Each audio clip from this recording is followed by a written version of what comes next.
We're just a few days into a global trade war unleashed by U.S. President Donald Trump. And today the EU fired back with retaliatory tariffs on some American goods. Still, it's a far cry from the constantly escalating U.S. China trade war, with the U.S. imposing 104% tariffs on Chinese goods, and the latter imposed 34%. Today, China upped that game by another 50%, and now the United States making it 125% effective immediately. And now joining me to discuss what this means for the global and European economies and the EU's negotiation strategy is former Polish Finance Minister Paweł Wojciechowski. Sir, thank you very much for joining us tonight here on World News Tonight. I'm glad to be here. It's an interesting topic. It is, and we had a lot of last-minute developments, actually, that just transpired a few moments ago, literally. It looks like for many countries, Trump has announced a 90-day pause on tariffs. Does this make his strategy? I know we were all guessing on his strategy. What is it that Donald Trump wants to achieve? Does this shed some light on his potential strategy? I think that nobody knows. I'm not sure if President Trump knows exactly where he's getting. Maybe he knows. He's calling himself a great negotiator, and he puts a lot of things on the table. He likes to talk one by one with everyone. Some of them are, if countries are trying to escalate and retaliate, he would escalate. He does like a threat of escalation. And some other countries, like European Union, is trying to be kind of on the mild side, trying to kind of maneuver to find a way to negotiate between Šefčovič, which is the commissioner, and Lutnik, which is the responsible for trade and trade negotiations. So the trade negotiations may come in the phase where there would be a jockeying position, because we are moving into what we call uncharted waters. And I use this diplomatic jargon, of variable geometry, with a lot of players, So what is happening between the EU and the US is also affected by what's happening between the US and China. Mm-hmm. Because if there would be very high tariffs among those two countries, then some of the trade would be diverted to the European Union. And then we would have to bring in other measures. So it's all very complicated. That's still very much a possibility, is it not? I mean, if the United States and China continue to escalate this, the World Trade Organization has said U.S. China trade could drop by as much as 80%. Yeah, with those type of tariffs that are being announced today, yes. And you've heard the situation even before under the Biden administration. I remember in May last year, that was in the increase of tariffs for electrical vehicles from China to almost 100%, I think 100%. And then Europe had to come with some ideas how to countermeasure the potential flow of cars into Europe. And and use the article, some people say it's conforming to the WTO rules, and some say, well, it's not. China is questioning that, but impose tariffs on electric vehicles from China as well. So it's all the game of a lot of variables, and of course there is a lot of economic effects, like happening, potential deflation in Europe. Some people say maybe I doubt about it, depending on the measures that Europe will take against the United States and other countries, and inflationary pressure in the United States. So a lot of elements, not only related to the trade war, but also to what you call the monetary wars, potentially, that may happen in the world, which is a very difficult potential situation that may cause, global crisis.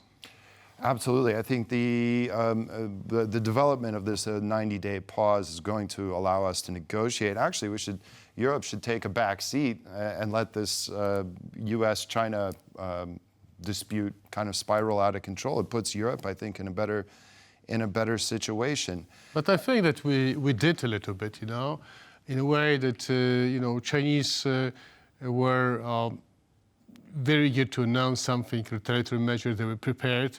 The decision, by in China being taken very fast. In Europe, has to be negotiated deal, and now of course it's an exclusive policy of the European Commission, according to the voting, majority voting of the member states.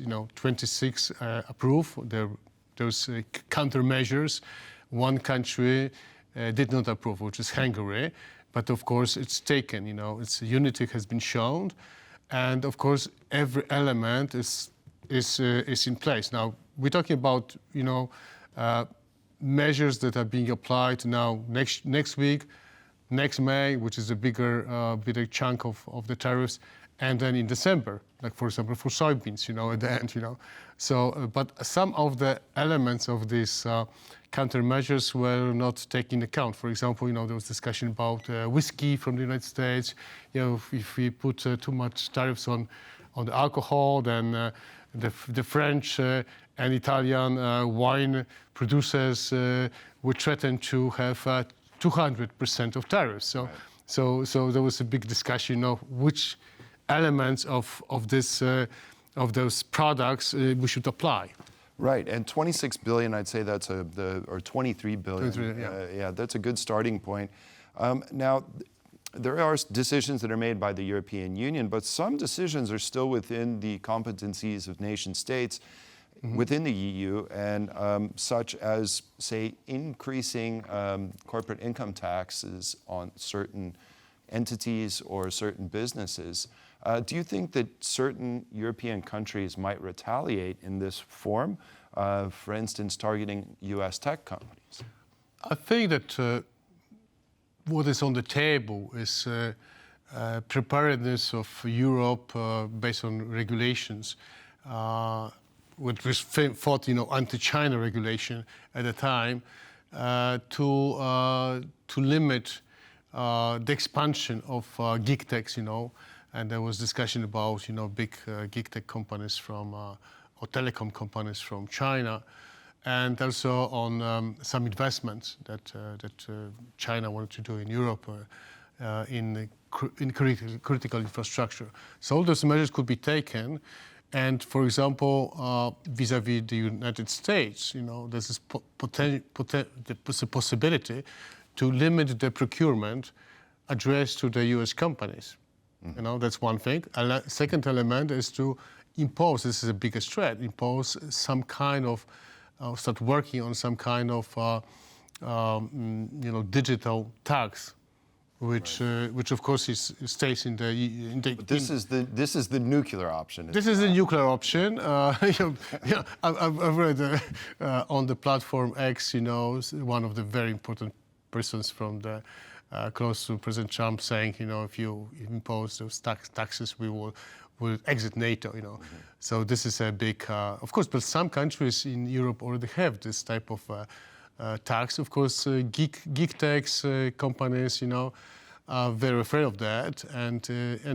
But we must remember that the US has a surplus in services. Yeah. And that relates actually to, even this iPhone, I have it here, think it's a product, but in terms of global value chain and value added, it's 60% services. You may not know it, but most people don't think about it. But actually there's a lot of services in some of the things that are being offered, When you put goods and services together, that's a different story. Plus, if you look at the global value chain, you cannot come back to the 19th century idea of manufacturing, doing shirts and trousers, Right. But think about all the global value chains in which you create value. And it happens that the United States, it's usually as a U-curve. You have in the invention, when you put a lot of innovation, you have a high value added. Then you have manufacturing, like in Poland, you assembly line of cars or computers or whatever, and there's a lower value added. And then, of course, the distribution, there's a high value added. So the United States has a privilege in this global value chain to have a high value added. And therefore, it's benefiting from trade of high value added. We don't benefit that much as Poland. And I think that we have to go to basics. Yep. It's a wrong policy to raise tariffs. Right. Well, we'll have to see how this pans out. We have a 90-day grace period to negotiate, so let's see where this leads. Well, thank you very much for joining us, Paweł Wojciechowski, former Polish finance minister. And that's all from us here on World News Tonight. Thanks for joining us, and stay tuned to TVP World, because On the Record with Adam Yasser is coming up next.